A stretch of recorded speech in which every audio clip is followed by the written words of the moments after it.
Hi all, this is Sukanya. Welcome to Sukanya competitive world. మీరు కనుక first time నా ఛానల్ని విజిట్ చేస్తున్నట్లయితే ఖచ్చితంగా సబ్స్క్రైబ్ చేసుకోండి, నచ్చితే లైక్ చేయండి. ఈరోజు మనం ఈ వీడియోలో తెలంగాణ చరిత్రలోని శాతవాహనులు అనే టాపిక్ గురించి పూర్తిగా తెలుసుకుందాం. ఇది గ్రూప్ 1, గ్రూప్ 2 ఎనీ స్టేట్ ఎగ్జామ్స్కి ఈ టాపిక్ అనేది చాలా ఇంపార్టెంట్. ఈ మధ్య జరిగే ప్రతి ఎగ్జామ్లో క్వశ్చన్స్ అనేది చాలా డెప్త్గా అడుగుతున్నారు. సో మన ప్రిపరేషన్ కూడా ఆ పేపర్ ప్యాటర్న్కి తగినట్లుగానే ఉండాలి. మనం డెప్త్గా ప్రిపేర్ అయితేనే ఆన్సర్ చేయగలిగేలా ఉంది ఆ క్వశ్చన్ పేపర్. ప్రతి టాపిక్ గురించి పూర్తిగా తెలుసుకుంటూ చదువుకోవాలి. నేను ఈ వీడియోలో శాతవాహనులు టాపిక్ నుండి ప్రతి బిట్ కవర్ అయ్యేలా సెల్ఫ్ నోట్స్ ప్రిపేర్ చేసుకున్నాను. నా సెల్ఫ్ నోట్స్ నుండి శాతవాహనులు అనే టాపిక్ పూర్తిగా మీకు ఎక్స్ప్లెయిన్ చేస్తాను. మీరు కనుక ఫస్ట్ టైం నా ఛానల్ని విజిట్ చేస్తున్నట్లయితే ఖచ్చితంగా సబ్స్క్రైబ్ చేసుకోండి. మనకి అంగుత్తర నికాయ అనే బౌద్ధ గ్రంథం ద్వారా క్రీస్తుపూర్వం 6వ శతాబ్దంలో వెలిసిన షోడశ మహాజనపదాల్లో దక్షిణ భారతంలోనే వెలిసిన ఏకైక జనపదం అస్మాక. ఇది నిజామాబాద్, కరీంనగర్, ఆదిలాబాద్ జిల్లాలను గురించి పేర్కొంది. అస్మాక రాజధాని పోదన. క్రీస్తుపూర్వ 4వ శతాబ్దంలో భారతదేశాన్ని సందర్శించిన మెగస్తనీస్ అనే గ్రీకు రాయబారి తన ఇండికాలో ఆంధ్రులకు 30 కోటలు ఉన్నాయని, 1,00,000 కాల్బలం, 2,000 అశ్విక దళం, 1,000 గజదళం కలిగి ఉన్నారని తన ఇండికా గ్రంథంలో పేర్కొన్నాడు. ప్లీనీ కూడా ఇదే పేర్కొన్నాడు. ఈ 30 కోటలో తెలంగాణలో ధూళికట్ట, కొండాపూర్, పెదబొంకూరు, గాజులబండ, ఫణిగిరి, బోధన్, ఇంద్రపురి మొదలైనవి తెలంగాణలో ఉన్నాయి. ఏపీలో వచ్చేసి శాలిగుండం, రామతీర్థం, అమరావతి, ఇదే ధాన్యకటకం ఇలాంటి కోటలు ఉన్నాయని పేర్కొన్నారు. శాతవాహనుల గురించి ప్రాథమిక అంశాలు వచ్చేసి శాతవాహనుల మూల పురుషుడు శాతవాహనుడు, వంశస్థాపకుడు శ్రీముఖుడు, గొప్పవాడు వచ్చేసి గౌతమిపుత్ర శాతకర్ణి. శాతవాహనులు 2 భాగాలుగా ఉంటారు. 23 వరకు తొలి శాతవాహనులు, 24 నుండి 30 వరకు మలి శాతవాహనులు. తొలి శాతవాహనులో గొప్పవారు 1వ శాతకర్ణి, మలి శాతవాహనులో గొప్పవాడు యజ్ఞశ్రీ శాతకర్ణి. టోటల్ శాతవాహనులందరిలో గొప్పవాడు గౌతమిపుత్ర శాతకర్ణి. శాతవాహనులందరిలో చివరివారు 3వ పులోమ. శాతవాహనుల రాజ్యాన్ని 3 భాగాలుగా చేసి పరిపాలన చేసేవారు. ఆహారాలు, విషయాలు, గ్రామాలు. ఇది మన క్వశ్చన్లో శాతవాహనుల రాజ్యాన్ని ఈ విధంగా విభజించారు అంటే మనం ఆహారాలు అనేది ఇంపార్టెంట్. శాతవాహనుల అధికార లాంఛనం సూర్యుడు. శాతవాహనుల భాష వచ్చేసి ప్రాకృతం. శాతవాహనుల రాజధానులు అనేవి చాలా ఇంపార్టెంట్. శాతవాహనుల రాజధాని కోటిలింగాల. నెక్స్ట్ ప్రతిష్టానపురం, ధాన్యకటకం. శాసనాల గురించి అధ్యయనం చేయు శాస్త్రాన్నే ఎపిగ్రఫీ అంటారు.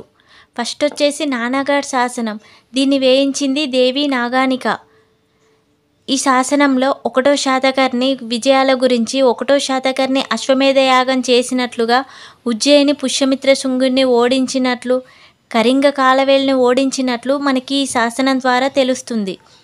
నెక్స్ట్ వచ్చేసి నాసిక్ శిలాశాసనం. ఈ శాసనాన్ని వేయించింది గౌతమి బాలశ్రీ.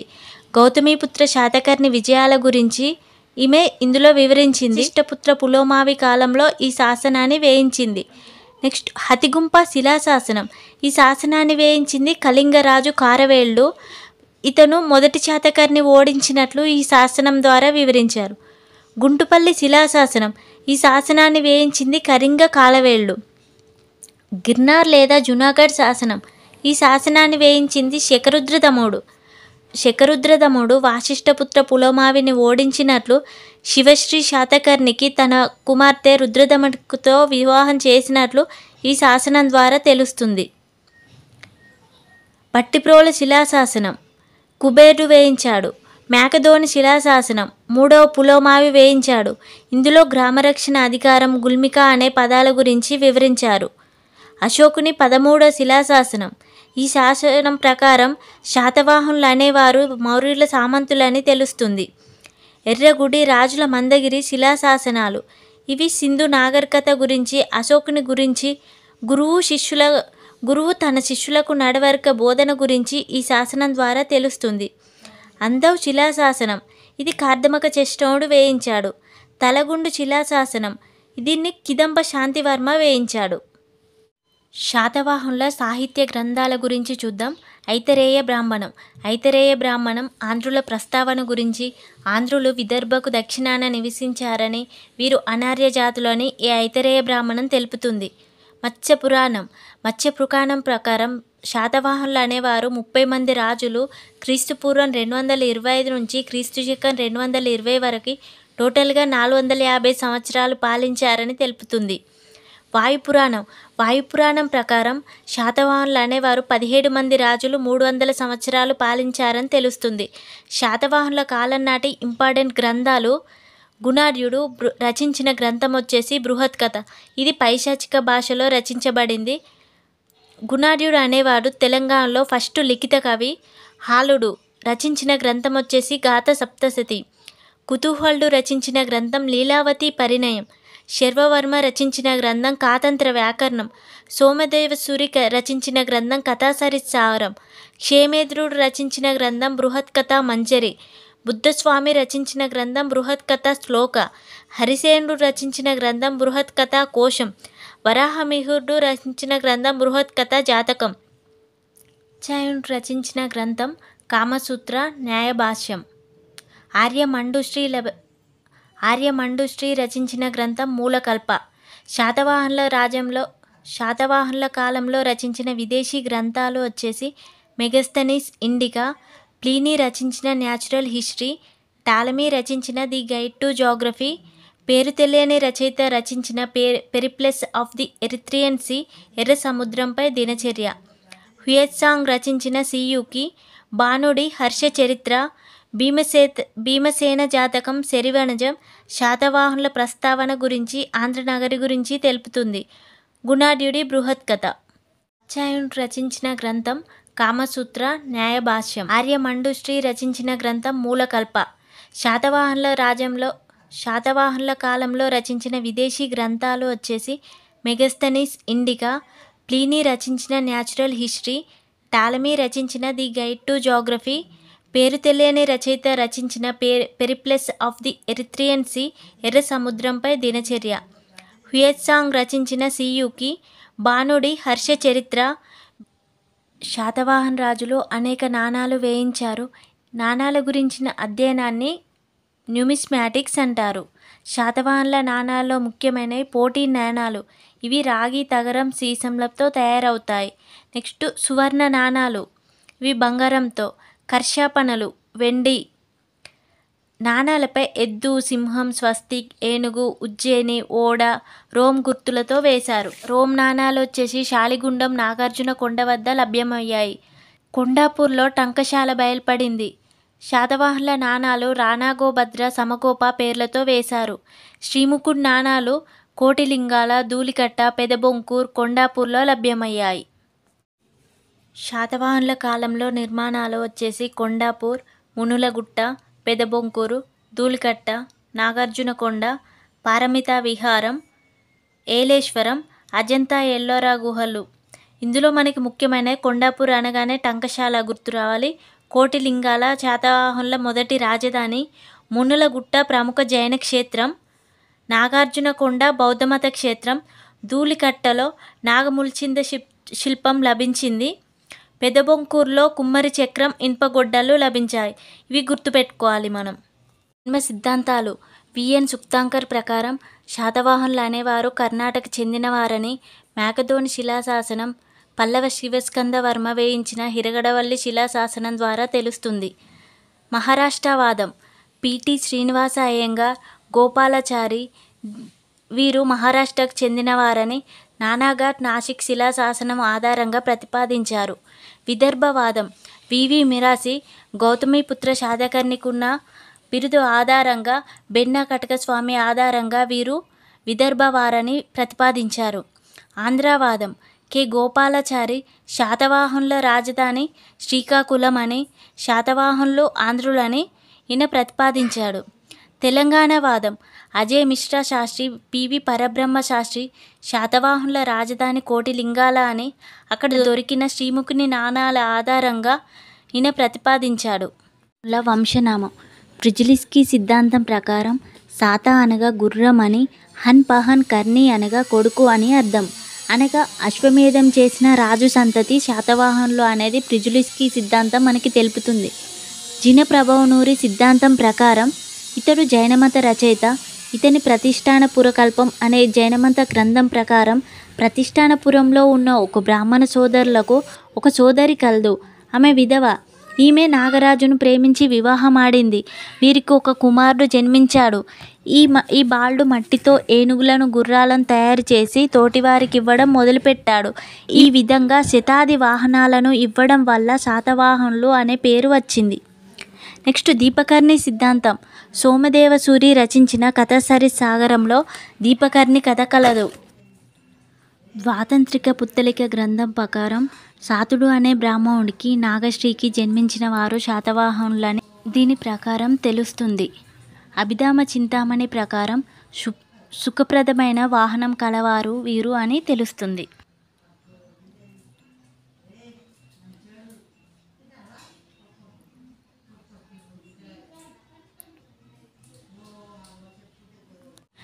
శాతవాహనుల రాజుల గురించి చూద్దాం. శ్రీముఖుడు శాతవాహనుల రాజ్య స్థాపకుడు. నానాగఢ్ శాసనంలో ఇతన్ని రాయసిముఖ శాతవాహన శర్మతో అనే పేరుతో సంబోధిస్తారు. ఇతడి సంబంధిత నాణాలు కోటిలింగాల, కొండాపూర్, పెదబొంకూర్, ధూళికట్ట నివాస ప్రాంతాల్లో లభించాయి. నాణాల్లో సాద్వాహన అనే పేరుతో ఉన్నాడు. ఇతడి బిరుదులు వచ్చేసి రాయ, చిముక, సిరిముఖ, శిశుక, సింధుక, సంప్రక. విష్ణు పురాణం ప్రకారం ఇతని బిరుదు బలి అచ్చరుడు. శ్రీముఖుడు జైనమతాన్ని ఆదరించినట్టుగా తెలుస్తుంది. శ్రీముఖుడి కాలంలో జైనమత గురువు కాలకచూరి. జైనమత కేంద్రాలు వచ్చేసి కొల్నిపాక, గొనకండ్ల. ఇతను అశోకుని సమకాలికుడు. శ్రీముఖుడు చివరి దశలో జైనమతం నుండి వైదిక మతంలోకి మారాడని, జైన మతస్థులే శ్రీముఖుడిని హత్య చేశారని కొన్ని ఆధారాలున్నాయి. శ్రీముఖుడి తర్వాత శ్రీముఖుడి కొడుకు మొదటి శాతకర్ణి మైనర్బాళ్ళు కావడంతో అతని తమ్ముడు కృష్ణుడు అధికారంలోకి వచ్చాడు. ఇతను నాసిక్ కన్హేరి గుహల్లో ఆరామాలు నిర్మించి బౌద్ధమత సన్యాసులకు దానంగా ఇచ్చాడు. ఇతని కాలంలోనే దక్షిణ భారత్లోకి భాగవత మతం వచ్చింది. ఇతడి బిరుదు వచ్చేసి ధర్మ మహామాత్య. శ్రీముఖుడి తర్వాత అధికారంలోకి వచ్చిన మూడవ రాజు మొదటి శాతకర్ణి. ఇతడు తొలి శాతవాహనులందరిలో గొప్పవాడు. ఇతని గురించి వేయించిన శాసనం నానాఘాట్ శాసనం. ఇతను అశ్వమేధ యాగాలు చేశాడు. ఉజ్జయిని గుర్తుతో నాణాలు వేయించాడు. మొదటి శాతకర్ణి బిరుదు వచ్చేసి దక్షిణ పథపతి. ఇతని భార్య దేవి నాగానిక. ఈమె తృణకైరో రాజకుమార్తె. ఇతని సమకాలీన రాజులు కళింగ కారవేళ్లు, పుష్యమిత్ర శుంగుడు, డెమెట్రియస్. కళింగ కారవేలుని హతిగుంప శాసనంలో ఇతని వివరాలు ఉన్నాయి. కళింగ కారవేలుని హతిగుంప శాసనం ప్రకారం కళింగ కారవేళ్లు మొదటి శాతకర్ణి ఓడించినట్టు ఆ శాసనంలో పేర్కొంటే, నానాఘాట్ శాసనంలో మాత్రం కళింగ కారవేలుని మొదటి శాతకర్ణి ఓడించినట్టు నానాఘాట్ శాసనంలో పేర్కొనడం జరిగింది. ఇతని బిరుదులు వచ్చేసి దక్షిణ పథపతి, ఏకవీర, ఏకశూర, అప్రతిహత చక్ర, మలకర్ణి, మహాన్, పస్తా. బిరుదులు అనేవి ఇంపార్టెంట్. 13వ రాజు కుంతల శాతకర్ణి. ఇతని ఆస్థానంలోనే వాత్స్యాయనుడు ఉండేవాడు. వాత్స్యాయని గ్రంథాలు కామసూత్ర, న్యాయభాష్యం. ఈ కామసూత్రను తెలుగులోకి అనువదించింది అగ్నుల ఆది నారాయణ శాస్త్రి. ఈ గ్రంథం ద్వారానే మనకు శాతవాహనుల కాలం నాటి సాంఘిక జీవన విధానం గురించి తెలుస్తుంది. ఈ గ్రంథం ప్రకారమే కర్తరి అనే కామ సంబంధ క్రీడ ఉన్నట్టు మనకి తెలుసు. శాతకర్ణి భార్య కర్తరి అనే కామక్రీడలోనే మరణించింది. తన భార్యతో జలకాలాట సందర్భంలో సంస్కృత భాష రాకపోవడం వల్ల అవమానం చెందిన కుంతల శాతకర్ణి ప్రాకృత భాషలో సంస్కృత భాషను నేర్చుకొని సంస్కృతాన్నే రాజభాషగా ప్రకటించాడు. అప్పుడు శర్మవర్మ సంస్కృతం నేర్చుకోవడానికి కుంతల శాతకర్ణికి సహాయం చేశాడు. శర్వవర్మ కాతంత్ర వ్యాకరణాన్ని రాశాడు. ఇందులో 2500 శ్లోకాలు కలవు. దీనికి గాను శర్వవర్మకి కుంతల శాతకర్ణి బరుకచ్చని గిఫ్ట్గా ఇచ్చాడు. ఇది ఇంపార్టెంట్ అండి. బరుకచ్చని శర్వవర్మకి దానంగా ఇచ్చాడు. కుంతల శాతకర్ణి ఆస్థానంలో మరొక కవి వచ్చేసి గుణాఢ్యుడు. ఇతడు మొదటి లిఖిత కవి. ఇతడు రచించిన గ్రంథం బృహత్ కథ. ఈ బృహత్ కథ పైశాచిక ప్రాకృత భాషలో ఉంది. దీని ఆధారాలు కొండాపూర్లో పైశాచిక ప్రాకృత భాష నుండే తెలుగు భాష ఆవిర్భవించింది. దీన్ని కొండాపూర్ నుండి రచించాడు. గుణాఢ్యుడి బృహత్ కథ ఆధారంగా రచించబడిన గ్రంథాలు క్షేమేంద్రుడి బృహత్ కథ మంజరి, బుద్ధస్వామి బృహత్ కథ శ్లోక, హరిసేనుడి బృహత్ కథ కోశ, వరాహమిహిరుడి బృహత్ కథ జాతక. ఈ గ్రంథాలు అనేవి బృహత్ కథ ఆధారంగా రచించబడినవి. ఇతని ఆస్థాన కవులు వచ్చేసి మనం గుర్తుపెట్టుకోవాల్సింది గుణాఢ్యుడి బృహత్ కథ అనేది మెయిన్ ఇంపార్టెంట్. ఇది పైశాచిక భాషలో. వాత్సాయనుడి కామసూత్ర న్యాయభాష్యం, సోమదేవసూరి కథాసరిత్సారం, శర్వవర్మ కాతంత్ర వ్యాకరణం ఇది సంస్కృత భాషలో. ఇది మనం గుర్తుపెట్టుకోవాల్సింది. కుంతల శాతకర్ణి బిరుదు వచ్చేసి విక్రమార్క. రాజు వచ్చేసి మొదటి పులోమావి. శాతవాహనులందరిలో శాతకర్ణి తర్వాత ఎక్కువ వినిపించే పదం పులోమావి. పులోమావి కణ్వవంశ సుశర్మని ఓడించి మగధను జయించాడు. ఇతని సంబంధ ఆధారాలు కుమ్రహార్ బిహార్లో లభిస్తాయి. ఇతని తర్వాత రాజు శివస్వాతి. పులోమావి అనే పదం శైవమత ప్రవేశాన్ని సూచిస్తుంది. హాలుడు ఇతడు గాథ సప్తశతి అనే గ్రంథాన్ని ప్రాకృత భాషలో రాశాడు. ఇందులో 700 పద్యాలు కలవు. హాలుడి బిరుదు వచ్చేసి కవి వచ్చోళ్ళు. హాలుడి కాలాన్ని ప్రాకృత స్వర్ణయుగంగా పేర్కొంటారు. హాలుడి గురించి కుతూహలుడు లీలావతి పరిణయం అనే గ్రంథంలో హాలుడు అతడి భార్య లీలావతి సప్తగోదావరిలో ద్రాక్షారామంలో వివాహం చేసుకుంటున్నారని కుతూహలుడు వివరించాడు. సంగనబట్ల నర్సయ్య ప్రకారం హాలుడు అతని భార్య ధర్మపురికి చెందిన వెంకట్రావుపేట భీమేశ్వరం ఆలయం వద్ద వివాహం చేసుకున్నారని సంగనబట్ల నర్సయ్య పేర్కొన్నారు. హాలుని విజయాలకు కారణమైన సేనాపతి విజయనాథుడు. ఇక్కడ మనం గుర్తుపెట్టుకోవాల్సింది వచ్చేసి హాలుడు కవివచ్చళ్ళు. ఇతడు ప్రాకృత స్వర్ణయుగం. హాలుడి మీద వచ్చిన గ్రంథం వచ్చేసి కుతూహలుడు రాసిన లీలావతి పరిణయం. నెక్స్ట్ ఇంపార్టెంట్ రాజు వచ్చేసి 23వ రాజు గౌతమిపుత్ర శాతకర్ణి. ఇతను శాతవాహనులందరిలో గొప్పవాడు. ఇతని తల్లి గౌతమి బాలశ్రీ. ఫస్ట్ టైం తల్లి పేరును ముందు పెట్టుకునే సాంప్రదాయాన్ని గౌతమిపుత్ర శాతకర్ణి స్టార్ట్ చేశాడు. గౌతమి బాలశ్రీ గౌతమిపుత్ర శాతకర్ణి గురించి నాశనాన్ని వేయించింది. రెండో పులోమావి కాలంలో వేయించింది. గౌతమిపుత్ర శాతకర్ణి నాసిక్ను షెహరాట్ల నుండి ఆక్రమించాడు. ఇతను జోగల్తంబి నాణాలు వేయించాడు.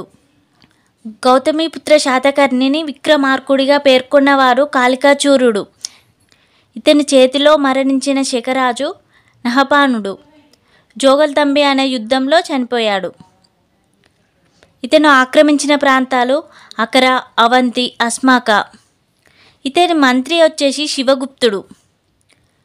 క్రీస్తు శకం 78వ శకాన్ని శాలివాహన శకంగా పేర్కొంటారు. ఇతనికి గుర్తు రాగానే మనకు జోగల్తంబి యుద్ధం గుర్తు రావాలి. బ్రాహ్మణులకు మొదటిసారిగా దేశంలోనే అగ్రహారాలను ఇచ్చే పద్ధతిని అవలంబించారు. ఇతను మొదటిసారిగా అగ్రహారాలను బ్రాహ్మణులకు ఇచ్చే పద్ధతిని ప్రారంభించారు. ఇతని బిరుదులు వచ్చేసి చాలా ఉన్నాయి. ద్విజువర, కుటుంబవర్ధన, వినువర్తిత చతుర్వర్ణ సంకర, ఏకబ్రాహ్మణ, మాతృసజ్ఞలు పెట్టుకున్నాడు. ఏకవీర, ఏకశూర, ఆగమనిలయ, క్షత్రియ దర్పమాన మర్దన, త్రిసముద్ర తోయపీయ వాహన. 3 సముద్రాలను జయించాడు కాబట్టి త్రిసముద్ర తోయపీయ వాహన అనే బిరుదు వచ్చింది. విరాట్ నిర్వశేషకర, బెనాటక స్వామి, వర్ణ సాంకర్య నిరోధక ఇలాంటి బిరుదులు కలిగి ఉన్నాడు. నెక్స్ట్ వచ్చేసి గౌతమి బాలశ్రీ. గౌతమిపుత్ర శాతకర్ణి తల్లి గౌతమి బాలశ్రీ. ఈమె బిరుదులు రాజర్షి వధు, సత్యవచనదాన, అహింసా నిరతయ. నెక్స్ట్ రాజు రెండో పులోమావి. ఇతని గురించి చెష్టముడే అందో శాసనం ద్వారా తెలుస్తుంది. ఇతని రాజధాని ధాన్యకటకం. ధాన్యకటకంను రాజధానిగా చేసుకొని పాలించింది రెండో పులోమావి. ఇతని కాలంలోనే అమరావతి స్తూపం నిర్మించబడింది. బిరుదులు అచ్చనగర స్వామి, దక్షిణ పతేశ్వరుడు. నెక్స్ట్ 26వ రాజు వచ్చేసి శివశ్రీ శాతకర్ణి. శకరుద్రదమనుడు ఇతన్ని 2 సార్లు ఓడించి తమ కుమార్తె రుద్రదమనికిచ్చి వివాహం చేశాడు. శాతవాహనులందరిలో ద్విభాషా నాణాలు వేషించిన ఫస్ట్ రాజు వచ్చేసి శివశ్రీ శాతకర్ణి. ఇంపార్టెన్స్ వచ్చేసి ద్విభాషా నాణాలు వేయించింది శివశ్రీ శాతకర్ణి. బిరుదు వచ్చేసి దక్షిణ పథపతి గిర్నార్ శాసనం ప్రకారం. రెండవ రాజు వచ్చేసి యజ్ఞశ్రీ శాతకర్ణి. మలి శాతవాహనులందరిలో గొప్పవాడు యజ్ఞశ్రీ శాతకర్ణి. ఇతని ఇంపార్టెన్స్ వచ్చేసి ఇతను లంగర్ వేయబడిన ఓడగుర్తు నాణాలను వేయించాడు. ఇతని కాలంలోనే మత్స్య పురాణం వచ్చింది. ఇతని కాలంలో బౌద్ధ గురువు ఆచార్య నాగార్జునుడు. ఆచార్య నాగార్జునుడు అనేది ఇంపార్టెంట్. ఇతని గురించి మనం ముందు చదువుకుంటాం. ఆచార్య నాగార్జునికి శ్రీపర్వతంలో మహాచైత్య విహారంను దానమిచ్చాడు. ఇతను సాంచి స్తూపానికి దక్షిణ తోరణంను నిర్మించాడు. ఇతను త్రిసముద్రాధీశ్వర అనే బిరుదును కలిగి ఉన్నాడు. బాణుడి హర్ష చరిత్ర ప్రకారం ఈ విషయం తెలుస్తుంది. 28వ రాజు విజయశ్రీ. ఇతని పేరుగా శ్రీపర్వతంకు విజయపురి అనే పేరు వచ్చింది. 29వ రాజు వచ్చేసి చంద్రసేన్. 30వ రాజు వచ్చేసి మూడో పులోమావి. మూడో పులోమావిని ఇక్ష్వాకరాజు అయిన శ్రీశాంతమూలుడు ఓడించి రాజ్యాన్ని ఆక్రమించాడు. మూడో పులోమావి తన లాస్ట్ డేస్ని మేకధోని శాసనం ప్రకారం బళ్ళారి గ్రామంలో గడిపాడని తెలుస్తుంది. నెక్స్ట్ శాతవాహనుల పరిపాలనా విధానం గురించి చూద్దాం. శాతవాహనుల పరిపాలనా విధానం గురించి మనకి కౌటిల్యుని అర్థశాస్త్రం ద్వారా, వాత్స్యాయనుడి కామసూత్ర ద్వారా తెలుస్తుంది. శాతవాహనులు మౌర్యుల సామంతులని, వీరు పల్లవులకు మార్గదర్శకులు అని ఈ గ్రంథాల ద్వారా మనకి తెలుస్తుంది. శాతవాహనులు రాజ్యాన్ని రాజ్యం, ఆహారాలు, నిగమాలు, గ్రామాలు ఇలా విభజించారని తెలుస్తుంది. రాజ్యానికి అధిపతి రాజు, ఆహారాలకు అధిపతి అమాత్యుడు ఉంటారని, నిగమాలకు అధిపతి గహపతులు, గ్రామాలకు అధికారి గ్రామిక ఉంటారని మనకు తెలుస్తుంది. ఆహారాలకి ఎగ్జాంపుల్ గోవర్ధనాపురం, సోపారాహారం, శాతవాహనహారం, మమల్లాహారం. నిగమాలకి ఎగ్జాంపుల్ కోటిలింగాల, ధూళికట్ట, ఏలేశ్వరం, బరుకచ్చ, సోపార, కొండాపూర్ ఇలాంటివి. గ్రామాలు వచ్చేసి కళ్యాణి, కన్హేరి. రాజుకి సహాయం చేయడానికి 4 రకాల మంత్రులు ఉండేవారు. విశ్వమాతృడు అనగానే రాజు అంతరంగిక వ్యవహారాలు చూసేవాడు. రాజమాతృలు రాజాజ్ఞలను పాటించేవారు. మహామాత్యులు ఆర్థిక మంత్రి, మహాతలవరి ప్రధాన సేనాపతి, గణపాక గణాంకాధిపతి, ప్రతిహార లేదా దూత వర్తమానం పంపేవారు, హేరసెనకుడు ద్రవ్య రూపంలో పన్నులు వసూలు చేసే వాళ్ళని హేరసెనకులు అంటారు. నిబంధనకారులు కేంద్ర ప్రభుత్వ పత్రాలను భద్రపరిచేవారు నిబంధనకారులు. అక్షపటకులు రాజ ఆజ్ఞలను, వ్యవహారాలను రాసి భద్రపరిచేవారు. రజ్యగాహకుడు భూమిని కొలిచి శిస్తు వసూలు చేసేవాడు. లేఖుడు రాజపత్రాలను, శాసనాలను తయారు చేసే అంతరంగిక కార్యదర్శి. మహాతారక రాజంతా పురాధ్యక్షుణ్ణి మహాతారక అనేవారు. శాతవాహనుల కాలంలో సైనిక వ్యవస్థ ఇలా ఉండేది. మెగస్తనీస్ రాసిన ఇండికా అనే గ్రంథంలో శాతవాహనులకు 30 దుర్గాలు ఉన్నాయని, 1,00,000 కాల్బలం ఉందని, 3,000 గుర్రాలు, 2,000 ఏనుగులు ఉన్నాయని ఇండికా గ్రంథం ద్వారా మనకు తెలుస్తుంది. స్కందాకారం తాత్కాలిక సైనిక శిబిరాన్ని స్కందాకారం అనేవారు. వీళ్ళు కటకాల్ని, శాశ్వత సైన్యాగారాన్ని కటకం అనేవారు. శాతవాహనుల సాంఘిక వ్యవస్థ. శాతవాహనులది అనేది పితృస్వామిక వ్యవస్థ. చతుర్వర్ణ వ్యవస్థని కలిగి ఉన్నారు. వాత్స్యాయనుడి కామసూత్ర ప్రకారం వీరి కాలంలో బానిస వ్యవస్థ కూడా ఉండేదని తెలుస్తుంది. హాలుడ్ గాథ సప్తశతి ప్రకారం స్త్రీలు ఎర్రని వస్త్రాలను ధరించేవారని, అలంకార ప్రియులని ఈ గ్రంథం ద్వారా తెలుస్తుంది. మదనోత్సవం, ఘటబంధనోత్సవం, కౌమది మహోత్సవం పండుగలు. శాతవాహనుల నాటి ఆర్థిక పరిస్థితులు. రాజు ఆధీనంలో ఉండే భూములను రాజు సంకేట అనేవారు. శాతవాహనుల ప్రధాన వృత్తి అనేది వ్యవసాయం. భూమి శిస్తు అనేది 1/6 ఉండేది. రాజుకు చెల్లించే శిస్తును బలి అనేవారు. వ్యవసాయ ఉత్పత్తులపై విధించే పన్నుని బాగా లేదా దయమేయ అనేవారు. ఇది ఇంపార్టెంట్. రాజు వసూలు చేసే వృత్తి పన్ను కరుకర. ఇది కూడా ఇంపార్టెంట్ అండి. ఎడ్లబండి వాహనం. వీళ్ళ ప్రధాన వాహనం ఎడ్లబండి. ఎడ్లకు జనుమును పశుగ్రాసంగా ఇచ్చేవారు. ఇందులో శ్రేణి వ్యవస్థని కలిగి ఉండేవారు. కుల సంఘాలు ఉండేవి. కుల సంఘాల్లో నికాయ శ్రేణులు 18 శ్రేణులు కలవు. కుసరణకారులు, కంసాలులు, కమ్మరులని కమరా అనేవారు. వదక, వడ్రంగి, ఇది ప్రీవియస్ బిట్ అండి. వసకారులు, మేదర్లను వసకారులు అనేవారు. తిలపిస్కలు, గానుగ వారిని తిలపిస్కలు అనేవారు. చేనేత పనివారిని కొలికలు అనేవారు. వ్యవసాయదారులను హలికలు అనేవారు. వ్యవసాయదారులు హలం కలిగి ఉంటారు కాబట్టి హలికలు. గోవులను కాపాడేవారిని గోపాలురు అనేవారు. వ్యాపారులు, సేట్స్ అంటే వ్యాపారులు కదా, సో సేతి అనేవారు. చర్మకారులు, చెమకారులు. సుగంధ ద్రవ్య వ్యాపారం చేసేవారిని గంధికలు. శిల్పాలను చెక్కేవాడు శేలవధికలు. శిల్పం అంటే శేలం కాబట్టి శేలవధికలు అని గుర్తుపెట్టుకోవాలి. కంచు పని చేసేవారు కసగారులు, కాక అని గుర్తుపెట్టుకోవాలి. వ్రాతగాళ్ళని లేఖకులు అనేవారు. నగలకు మెరుగు పెట్టేవారు తిసకారులు. రాయికి మెరుగు పెట్టేవారు మీటికలు. ఉదక యంత్రాలు తయారు చేసేవాళ్ళు ఉదయంత్రికులు. కుమ్మరులను కులారులు అనేవారు. గోవర్ధనహారంలోని కోలిక శ్రేణివారి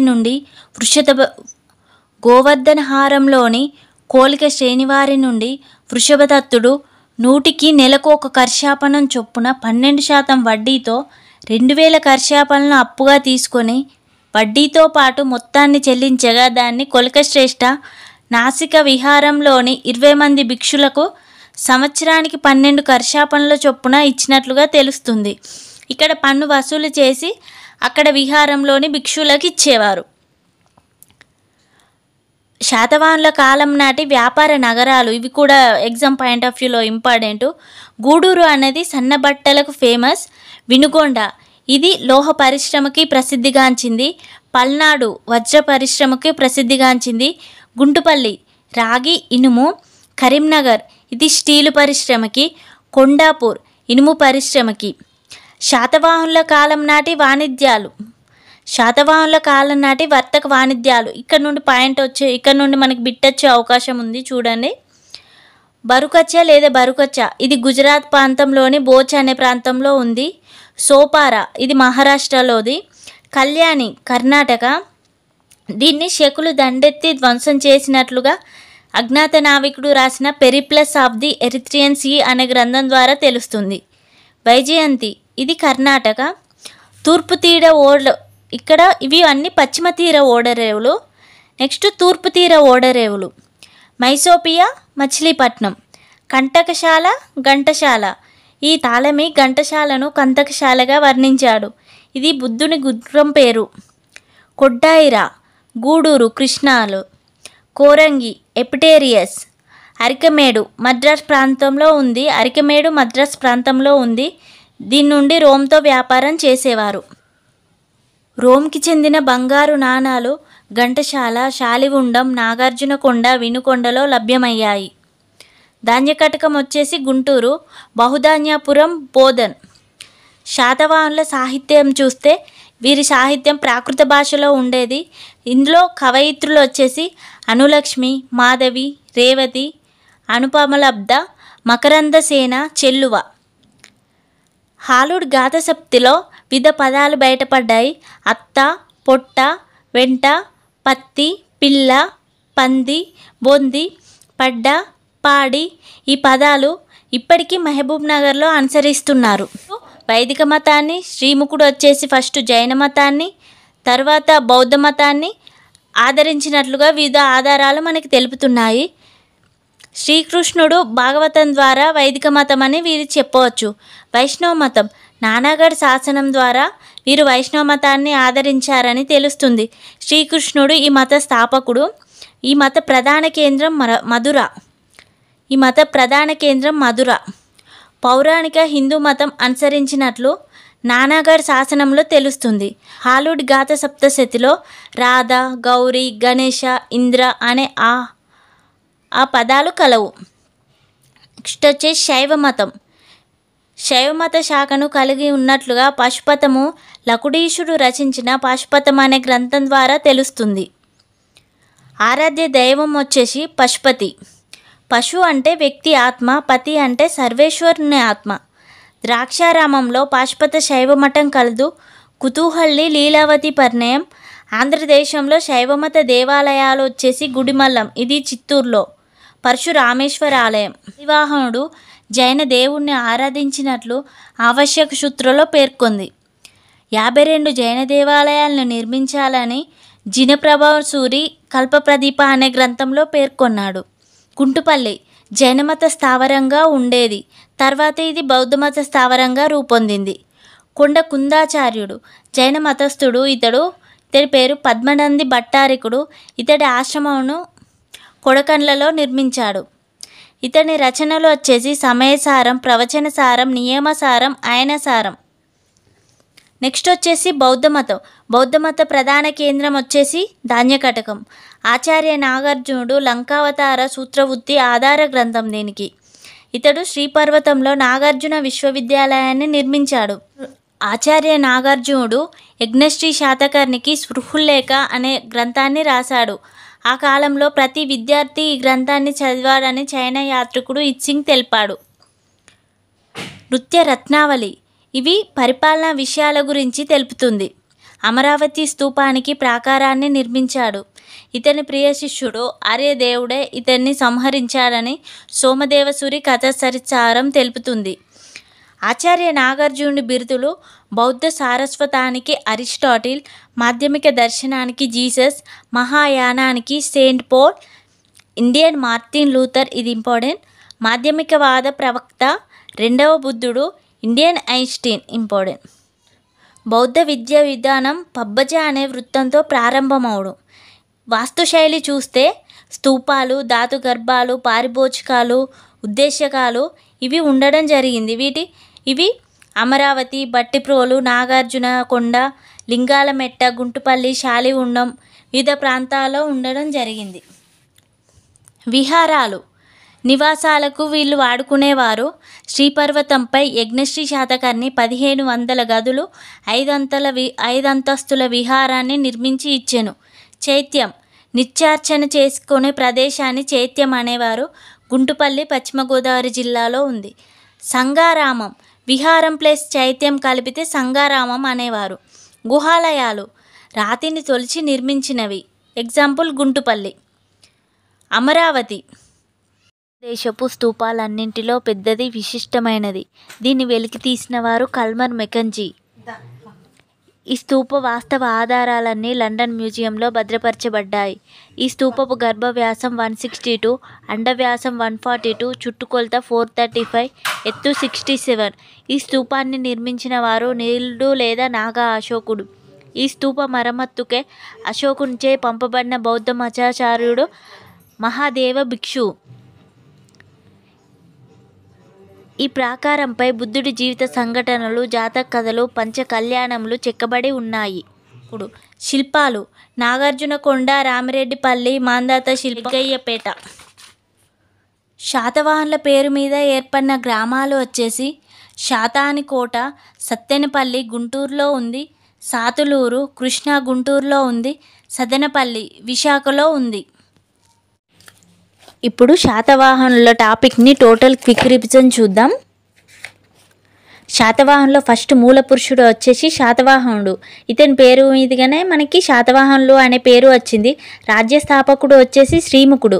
శాతవాహనుల రాజధానులు వచ్చేసి కోటిలింగాల, ప్రతిష్టానపురం, ధాన్యకటకం. శాతవాహనులందరిలో గొప్పవాడు గౌతమిపుత్ర శాతకర్ణి. శాతవాహనులందరిలో ఎక్కువ సంవత్సరాలు పరిపాలించిన వారు రెండో శాతకర్ణి. శాతవాహనుల రాజలాంఛనం సూర్యుడు. శాతవాహనుల మతం వైదిక మతం, జైన మతం, బౌద్ధ మతం. శాతవాహనుల రాజభాష ప్రాకృతం. సంస్కృత భాషను ఆదరించిన వారు కుంతల శాతకర్ణి. శాతవాహనుల శాసనాలు వచ్చేసి నానాగఢ్ శాసనం, నాసిక్ శిలాశాసనం, గిర్నార్ శాసనం, అందో శిలాశాసనం. శాతవాహనుల గురించి తెలుపుతున్న పురాణాలు వచ్చేసి మత్స్య పురాణం, వాయు పురాణం. శాతవాహనుల నాణాలు వచ్చేసి జోగల్తంబి నాణాలు. శాతవాహనుల చివరి రాజు ఎవరు? మూడో పులోమావి. వేయించింది ఎవరు? గౌతమి బాలశ్రీ. నానాగఢ్ శాసనాన్ని వేయించింది ఎవరు? దేవి నాగానిక. రాజర్షి వధు అంటే ఎవరు? గౌతమి బాలశ్రీ. ఇది శాతవాహన వంశం అండి. వీలైతే బిట్స్ ఎక్స్ప్లెయిన్ చేయడానికి ఇంకో వీడియోలో ట్రై చేస్తాను. మీరు డీటెయిల్గా చదువుకోండి. ఇది నా సెల్ఫ్ నోట్స్. సో మీరు కూడా ఇలా సెల్ఫ్ నోట్స్ ప్రిపేర్ చేసుకొని సింపుల్గా చదువుకోవడానికి, ఎక్కువ గుర్తుపెట్టుకోవడానికి, మళ్ళీ రివైజ్ చేసుకోవడానికి వీలుంటుంది. నా వీడియో కనుక మీకు నచ్చినట్లయితే ఖచ్చితంగా సబ్స్క్రైబ్ చేసుకోండి, లైక్ చేయండి. Thank you for watching.